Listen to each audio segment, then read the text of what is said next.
Hey everybody, this is the Drive On Podcast, where we talk about issues affecting veterans after they get out of the military. I'm your host, Scott DeLuzio, and now, let's get on with the show. Hey everyone, thanks for tuning in to the Drive On Podcast. Today, my guest is Mark Garduno from the Delaware State VFW, where he's the commander of the VFW. He's here today to talk a little bit about the VFW and the wide array of projects that they're involved in that assist veterans as they transition from military to civilian life. So, Mark, thanks for joining me, and why don't you tell us a little bit about yourself and what you do with the VFW?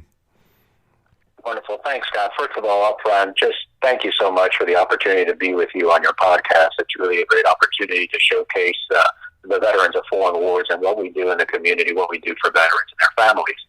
I joined the military. I went into the Army in 1987, just about 2 months to the day after I graduated from high school. So I'm already in boots at that point. I went to Fort Knox, Kentucky, and I served in human resources field. I ended up retiring as a Chief Warrant Officer 3 in human resources back in 2008. Great experience. I don't second guess it. Don't regret anything. It's made me the person who I am, a better leader, a better organizer, person as a whole, involved in the community and wanting to give back to veterans, just as the country has given to me. I'm originally from a small town in northern Jersey, just outside of New York City, called Richfield Park. There I went to Richfield Park High School, and like I said, I went into the military from there. After service, I settled down here in Delaware, and as you mentioned before, I'm serving as the state commander for the Veterans of Foreign Wars here in the state of Delaware. I have 2 fully grown children. The youngest one just graduated from college in the spring, and I have a wonderful, supportive wife who I don't know who I would be or what I'd be doing without her. So that's me in a nutshell. Great. Yeah, and I think I can probably echo that same sort of sentiment with my wife. I don't know really where I'd be or who I'd be without her. So that's sort of a to me anyways something that strikes home a little bit there. So great. So know a little bit about you and kind of your background and. One of the things that I wanted to talk to you about, especially with regards to the VFW and the newer era of veterans that are coming out of Iraq and Afghanistan, out of those wars, is the common misconceptions that a lot of the younger veterans have about the VFW. I know for me, before I really started looking into what the VFW was all about, to me, it was just one of those things that people from my grandparents' generation would go and hang out there. Kind of it's an old man's club type of thing. And one veteran I spoke to recently said he thought of the VFW as kind of like a drinking club for the Korea or Vietnam era vets, and they didn't really feel like the Iraq or Afghanistan vets would fit in there, like it would be a place for them. Now, I'm sure there's some degree of camaraderie amongst the members, and that to some extent, some of that is somewhat accurate, but I'm sure there's more to it than just that. So would you be able to talk a little bit about what it's like to be a member with the VFW and what that's all about? Absolutely. Scott, you hit the nail right on the head, and that is one of the biggest challenges we face as an organization within the Veterans of Foreign Wars. And I'm sure the other veteran service organizations throughout the country, whether it be the American Legion or the American Veterans, whoever it happens to be, somewhat face the same challenges. And we pretty much did it to ourselves. We went out there and we focused so much on the canteens, the bars, and having that sort of an environment, the dimly lit, smoke-filled rooms with, that veteran sitting in the corner or veterans in general talking about days gone by. Now, I'm not saying that none of those things are important. Quite frankly, the reason the club rooms and canteens exist is to provide the organization a source of revenue in order to fund the programs they do. However, when we put so much of a focus into that area, then a lot of times we lose sight of what is most important. And so that stated, it's incumbent on us, the leaders of the organization, to do a weekend in order to teach and educate the leaders of the local posts what's truly important. Okay, so that's stated. Now, for the younger generation of veterans, you're right. Everyone has different tastes, likes, dislikes, and things like that. And perhaps that sort of an environment is not appealing to the current generation of veterans. And so that's why we have to do what we can to, number one, set up the necessary programs that this generation is looking for, or at least attract them to the point where we're open to ideas and suggestions from them. If they come in and they say, hey, the standard pillar programs of the Veterans of Foreign Wars are important and we should continue doing those, but in this particular community, I think we would benefit more from this, or we would benefit more from that. And that's what's important. So we need today's generation of veterans, when they join our organization, to not simply look at what material benefit comes from it, but rather what they could do to help us change the organization in a path that's more conducive to support for today's generation of veterans and their families.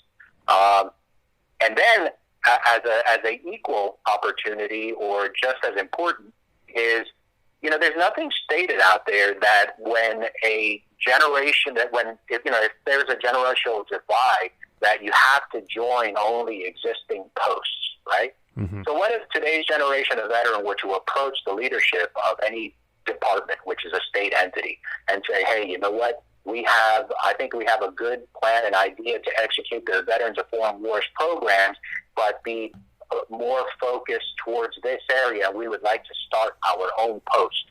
It doesn't take a whole lot. It doesn't require a building, doesn't require a canteen to be attached to it, but it simply requires a small group of veterans that have a like mind and like desire and like, feeling, and put that together, start a post, and serve perhaps the newer generation of veteran. And that's really something that we consider.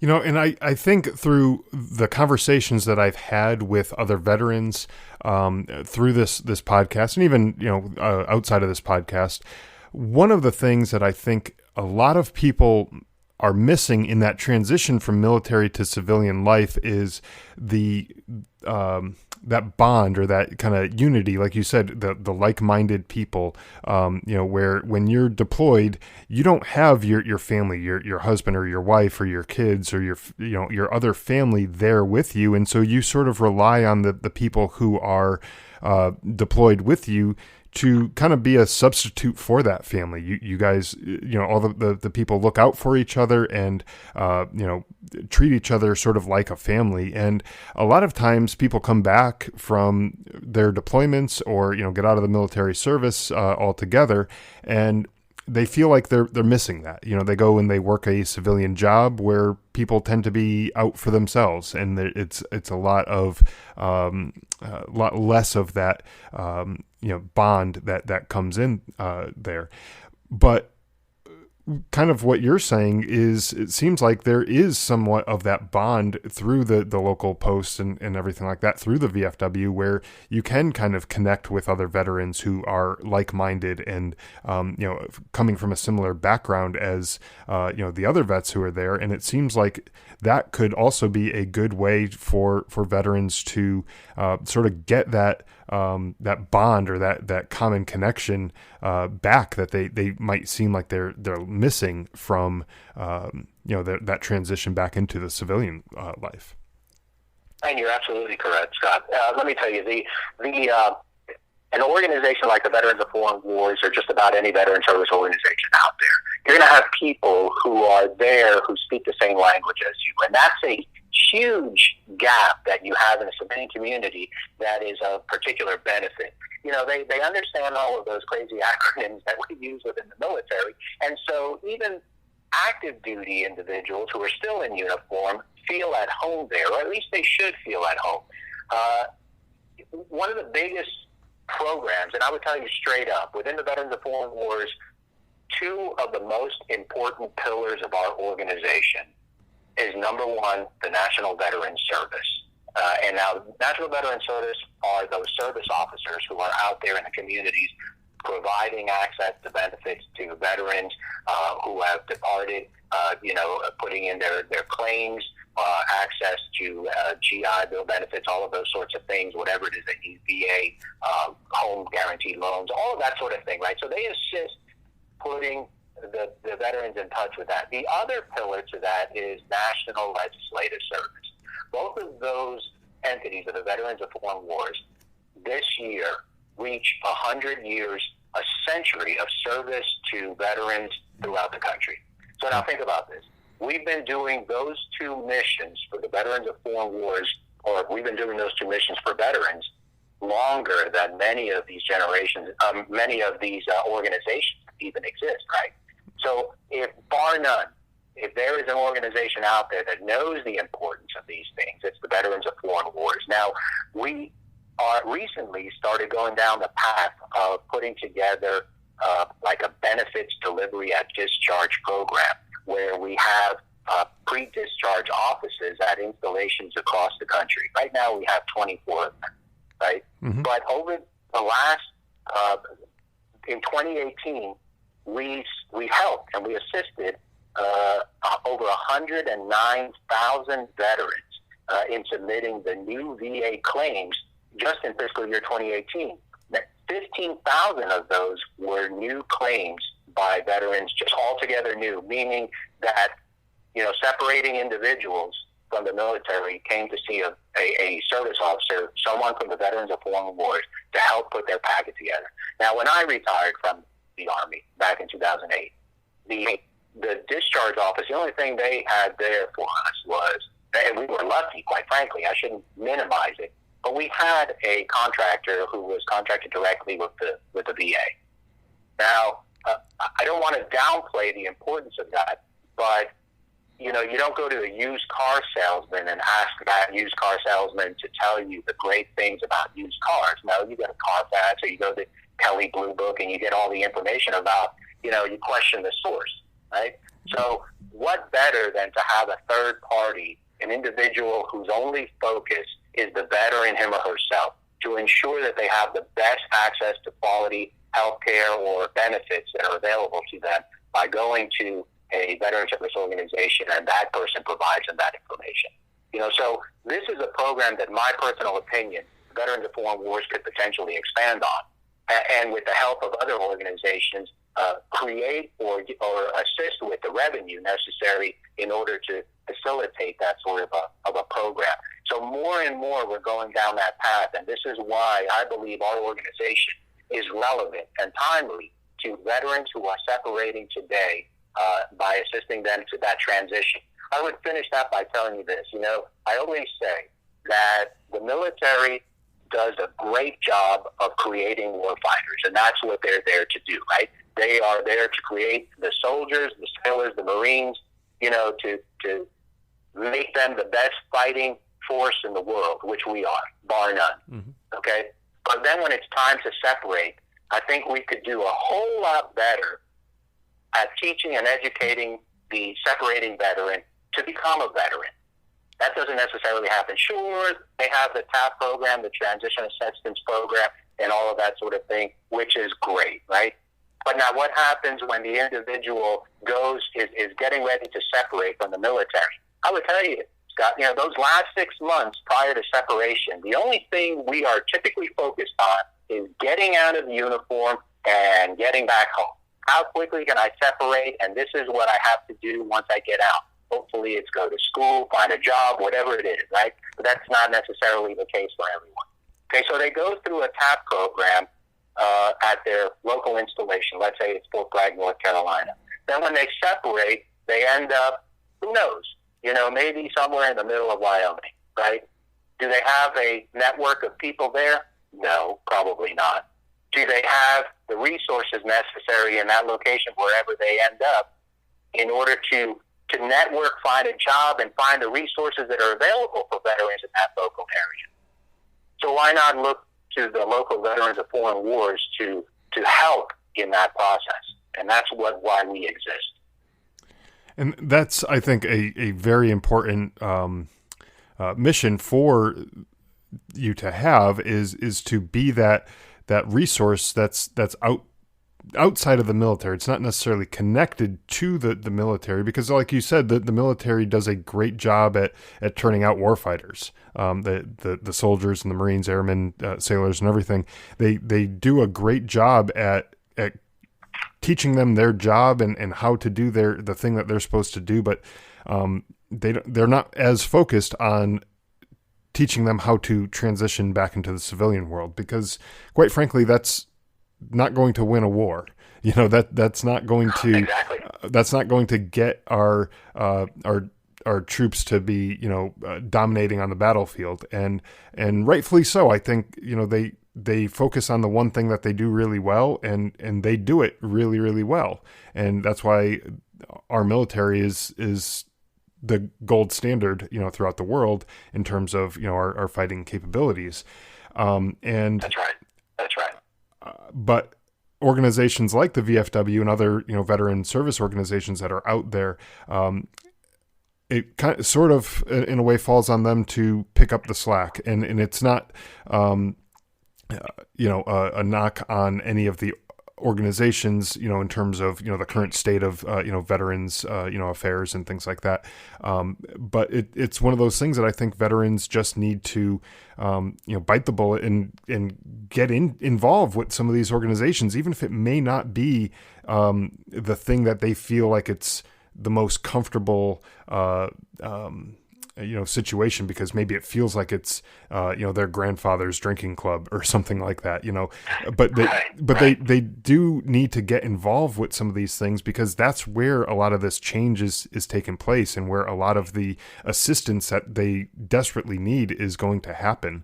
And even if there is a post where there's a lot of the older generation there, I don't think that it's necessarily a bad thing to have any of the younger generations kind of mixing in with the older generations either.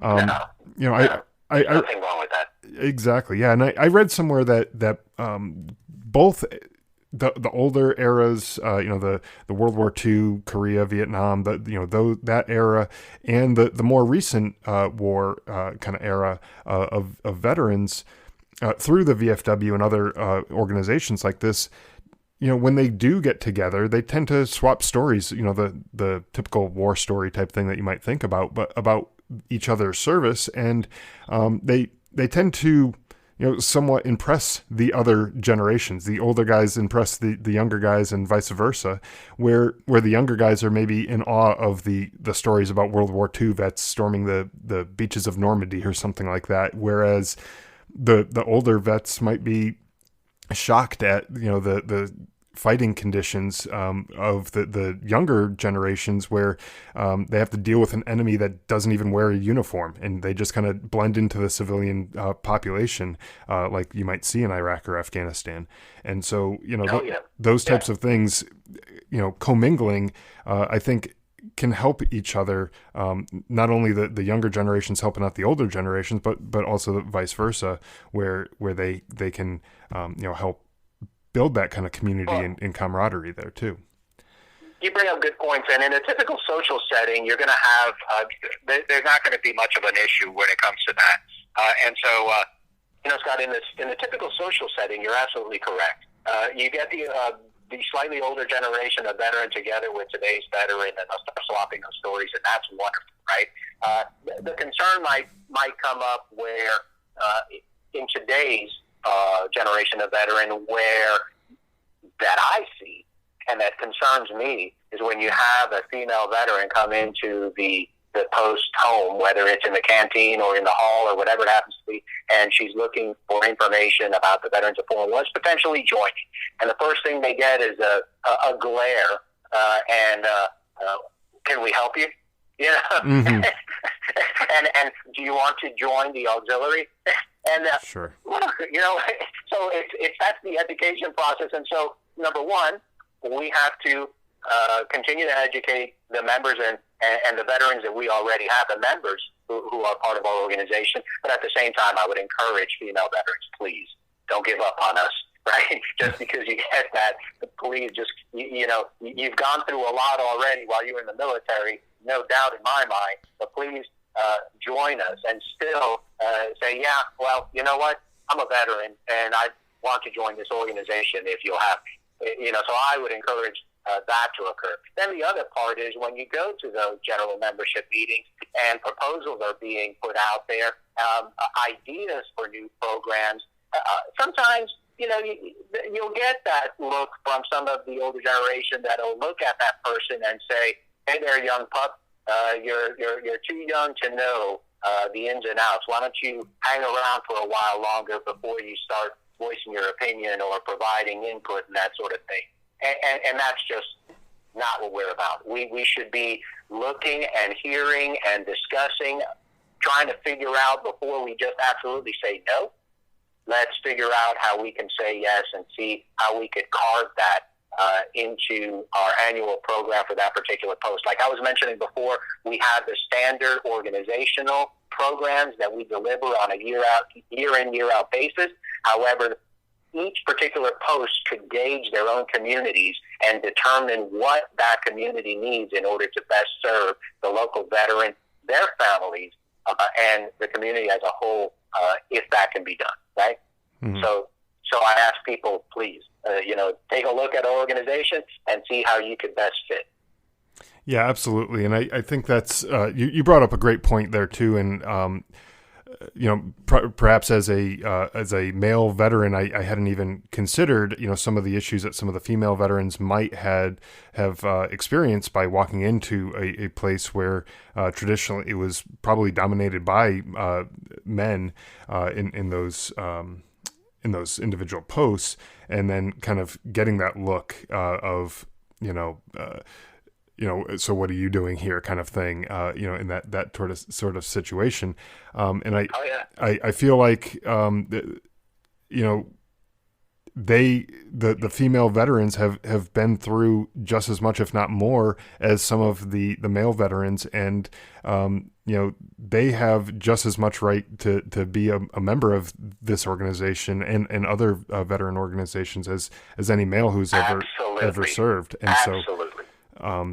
Definitely that was a great key point. And I think, for any of the female veterans who might be listening, definitely reach out to the VFW or other organizations that are out there for veterans and become a part of that community, because you're not forgotten in terms of your service. Your service means just as much as any male veteran's service, and you should be taking advantage of any of the opportunities that are presented through some of these organizations. Whether it's through VA claims or GI Bill, things like that. Getting assistance with all that.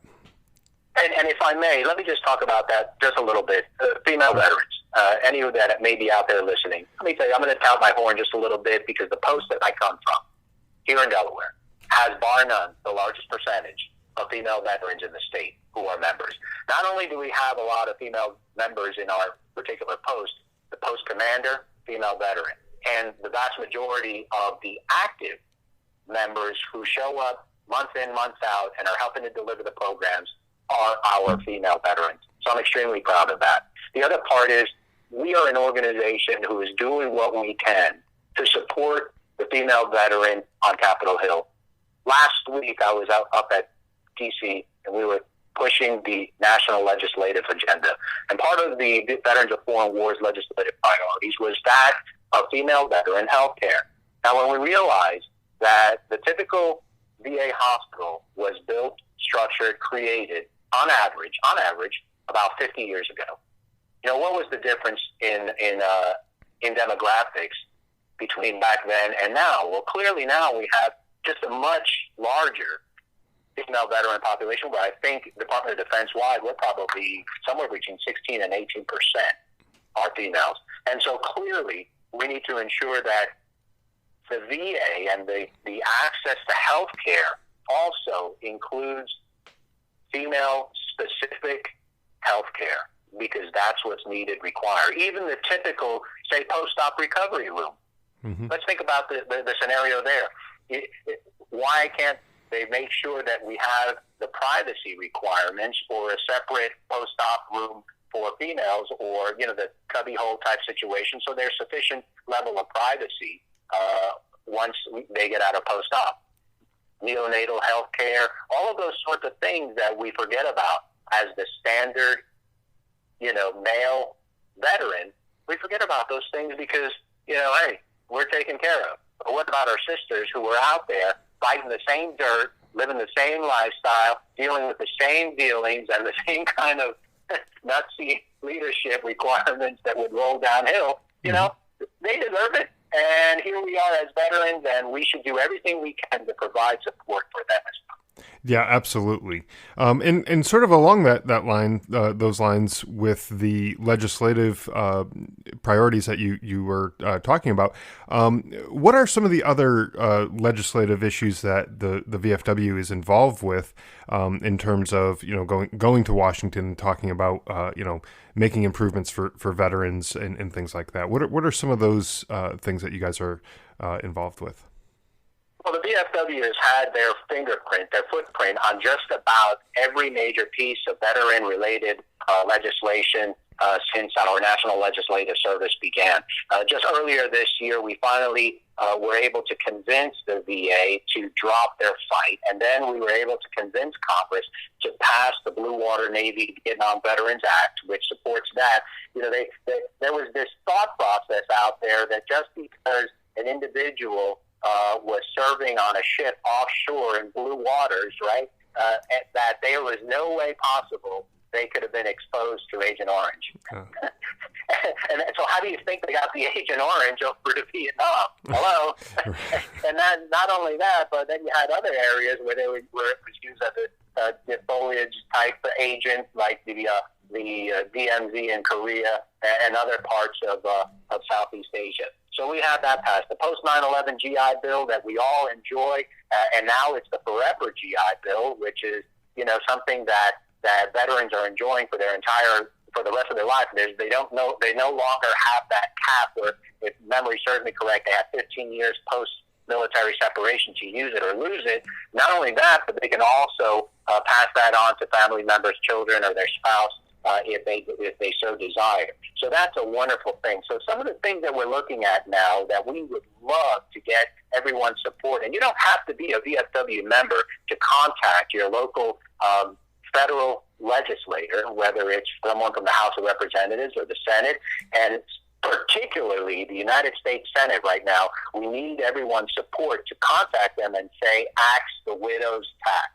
We have this tax that essentially, when you separate from the military, retire from the military, they have the survivor benefit plan. Now, this is a opportunity to have a portion of your retirement go towards this fund, so that if the veteran meets his demise earlier than expected, or at some point when that person is gone, the widow or the widower left behind, the surviving spouse, has this financial support, because once that person's gone, the retirement is done. But if they pay into that, the benefit is there for them. So now they have this thing where they say, hey, well, spouses are also provided DIC. So if that's the case, then that's money that should be offset from the survivor benefit. Whoa, hold on a second. The veteran paid into that plan. That money is there.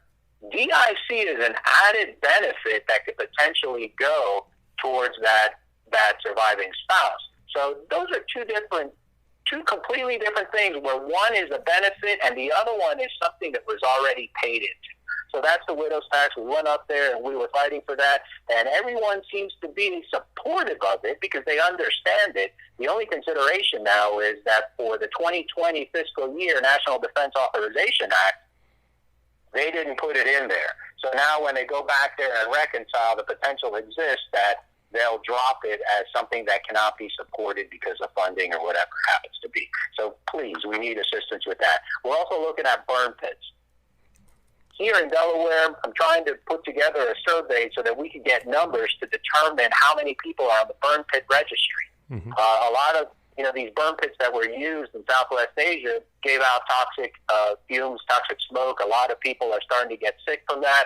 So, we're trying to get ahead of the game so that we're not trying to fight an Agent Orange type battle here in 20 years when it comes to burn pits. We're also looking at veterans health care on a continuing thing. We're supporting the Commander John Hannon Veterans Mental Health Care Improvement Act of 2019, and that's specifically to provide more resources and assets to better the mental health program, because I would tell you, Scott, one veteran committing suicide is just one veteran, way too many. And although some numbers seem to indicate that the number is decreasing, quite frankly, when you look at it, they've essentially reached the plateau. It's not necessarily going up, but it's not going down. So it's reached the plateau, and it just continues to move at that particular number. We need to do what we can to decrease that. Plus, let's take a look at how some of the medical cannabis could assist these veterans, because we already know there are many states out there that have legalized it for medical marijuana usage for veterans. If it's showing that it's having a clear benefit to them, then we think the VA should do everything they can to explore and to test and to come up with whatever it is that's needed to definitively determine that cannabis usage for medicinal purposes is something that should be authorized and put into use, and that the VA can prescribe it and do all of the things. Right now, the VA can't even consider that as a form of treatment for mental health because it's still an illicit drug.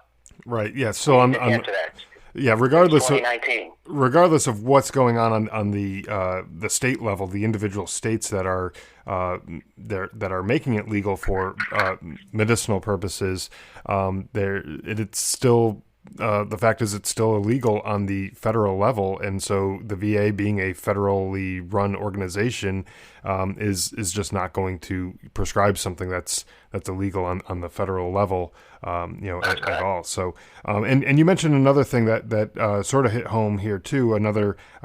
So we had talked about the medical marijuana on a previous episode, and we also talked about the burn pits on a previous episode with a veteran who actually served with my brother in Afghanistan, who is actually suffering from the side effects of the burn pits, battling the cancer that's a direct cause from the burn pits.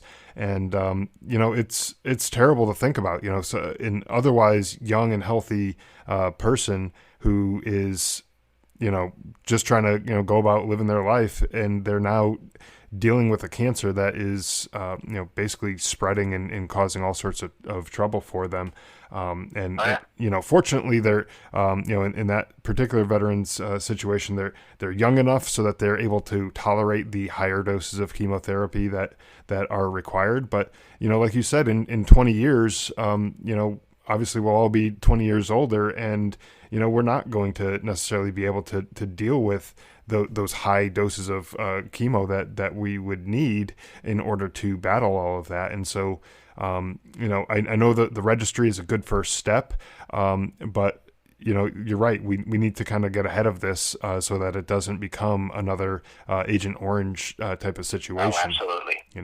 You're absolutely correct. Absolutely. And, it's not, the cancer is probably to the extreme, but what about all of the other conditions like COPD and things that debilitate an individual that may not reach the level of cancer, but the individual is fighting, combating, and while they're having to suffer through all that, they're trying to continue on with their life, do other career type work, whatever it is they happen to go into as a career, and this is preventing them or debilitating them to a point where they're not able to be as successful and provide for their families as they should. Right, so exactly. Critically important. Yeah. Outside of that, I would also mention that we're working on folk rehab.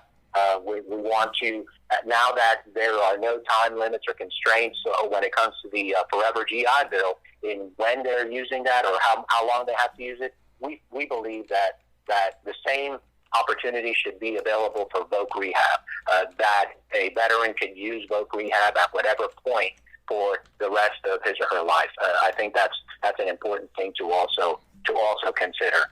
And then lastly, as we talked about already, the transition program, we're still working in that.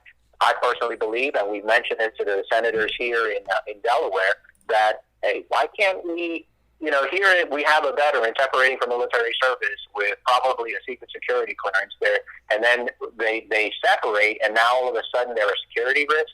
So in other words, we asked, why can't a veteran receive a base access pass for, let's say, you pick a number, let's say up to 6 months post-service, and Department of Defense comes back, it's security risk. What? Right. These individuals just separated from the military, so the next day they become a security risk? Come on. And so at that point, regardless of where they end up, whether it's near the base they separated from or back home, wherever that may be, they still have access, if there's a military installation, to go there and access resources. There's nothing wrong. I guarantee you, there is not a TAP class out there, a transition assistance class, where they attend prior to separation, that is so full they probably can't help another 2 or 3 individuals, right, to get them enrolled in there so they know where the network is or who are the local service providers in this area now that they decided on where they're going to separate to or finally set up their home. So those are the sorts of things that we're working on right now. I think the legislative victories that we've had over the last couple of years, plus what we're looking at right now, is extremely important. And I think that's what makes us, bar none, the premier veteran service organization out there in the country today that are actually getting out into the community and doing what we do best by advocating on behalf of all veterans, regardless of gender, regardless of era in which you served, be it Vietnam, Korea, even during Desert Storm or post 9/11, it doesn't matter. We're doing everything we can to assist you in your to maintain the benefits that were promised to you, and when needed, ensure that we get the additional benefits and resources to help you because of the service that you gave for our country. Yeah, that's absolutely great, and I love the all of that. In terms of how you are, getting out there and advocating for the veterans and everything like that. It's really important that there is organizations out there like the VFW that are doing that type of work, because one veteran on their own is not going to be able to move these mountains, and banding together and having an organization like this will certainly help with all of this stuff. And you've already listed off a number of victories that the VFW has had legislatively and things like that. So I'm very happy to hear all of this stuff, and happy to know that there are organizations out there that are fighting for veterans, and so that veterans don't necessarily feel like they're all alone when they get out of the military service. So yes, absolutely. And I would just so to mention, I mentioned before that we're doing this for all veterans, not necessarily those who are members.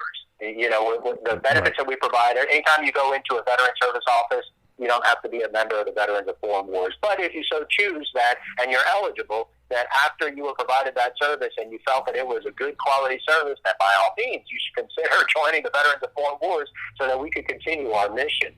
Any individual, any service member who's eligible or would be eligible, provided they served in a combat theater of operation. But in reality, what makes them eligible is that campaign medal. If they receive a campaign medal for service they did, or eminent danger pay, service in Korea for at a minimum of 30 consecutive days, 60 non-consecutive days, those are individuals who are eligible for the Veterans of Foreign Wars. And I also want you to know that we have a supportive auxiliary out there. And this auxiliary works hard to ensure that they provide the supplemental support in our mission to deliver those programs that are so important in support of veterans and their families. So the auxiliary is also out there, and eligibility for that is being a part of the immediate family of that veteran, whether parents, brother, sister, children, or grandchildren. That's the extent of the eligibility surrounding that veteran in the immediate family. Okay, great. And so that's those are the criteria for both the Veterans of Foreign Wars and the auxiliary program. Those are the criteria to become members. Where can people go to learn more about either finding a post in their area or how to join or how to support the VFW, in their area? I would direct anyone primarily to our national website, which is VFW.org. Right then and there are links up above on the top margin. You can click on the place that says Find a Post, and that goes by city name or by your zip code, and they'll pull up any VFW posts who are there in your area and what services they provide, or the individual could sign up to become an at-large member through that same website, and there is a link there that says Join. And there's a lot of other information there. There's also that ever popular list of member benefits like insurance program, financial services, and access to the magazine, the VFW magazine. So, a lot of tangible resources and member benefits that the individual receives just by virtue of their membership. But it's the intangibles that I referred to earlier that are even more important, in my opinion. By all means, if there's a local VFW post in your area, walk up to that when they're open and say, hey, I'd like to get more information and see what I could do to help you or what I could do to join. And these posts they're nationwide. There are posts all across the country, but also around the world, if I'm not mistaken. Is that correct? Yes, that's absolutely correct. I'm glad you know that. We have about 6,200 posts worldwide. We have an entire department, which is, like I said, a state-type entity. We have a department in the Pacific areas, which has posts in Korea, Japan, Taiwan, the Philippines, Bangkok, Cambodia. If I'm not mistaken, there's a post there. So there are a lot of posts in overseas countries that are serving expats, veterans who decided to retire overseas, or even the members who are serving in the military still overseas. And then we have an entire department over in Europe, serving countries like Germany, the UK, France, Belgium, Netherlands, and so Italy as well. So yeah, it's worldwide. Yeah, so that's great too, because there are people who are serving or who have served or are serving and found themselves overseas and are no longer in the States, and they should also know that they're not forgotten. There are people out there who are going to be there to support them as well, even though they may find themselves in a foreign country, and as they should be. So thank you for all of that, and thank you for sharing, all of this background on the VFW and what you guys are all involved in.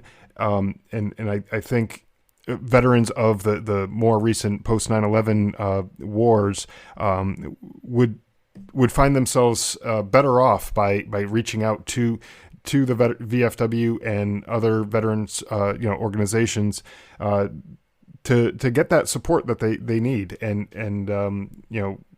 help these organizations kind of push forward these legislative priorities like you had mentioned before, and especially going back to what we talked about previously. Especially, I would encourage the women veterans to reach out to these organizations as well, because they may just feel like it's a boys' club, and it's not, and it shouldn't be either. So.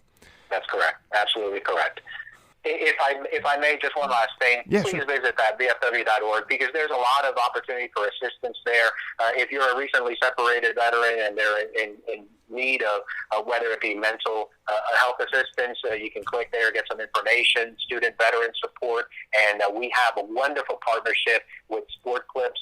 They provide a Help a Hero scholarship that assists separating service people in the rank of E5 and below, because even though the GI Bill is wonderful, it really is, but it doesn't help the individual to the extent they may need. And so that scholarship program is there. There's also, we also have a national home out in Michigan, and these people provide access to or assistance, I should say, in the event an individual might need direction, maybe financial crisis, and they may be looking for a place where they can go for a respite and kind of get their mind intact.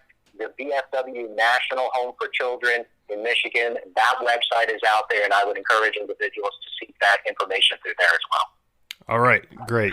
That's a lot of resources. I'm going to try to link to as much of this as I can in the show notes as well, so that people can have a nice, easy place to find all of this information as well. So, all right. So, thank you again, Mark, for sharing all of this information, and we look forward to seeing kind of how this helps out the veterans and the VFW in particular. So, thank you. For anyone who's listening, you want to find out more information about the VFW, check out the show notes. I'll try to link to as many of these organizations and programs and everything that we talked about today in the show notes, and you can find more information there. Thanks for listening to the Drive On Podcast. If you want to check out more episodes or learn more about the show, you can visit our website, driveonpodcast.com, or on Facebook, Twitter, and Instagram at Drive On Podcast.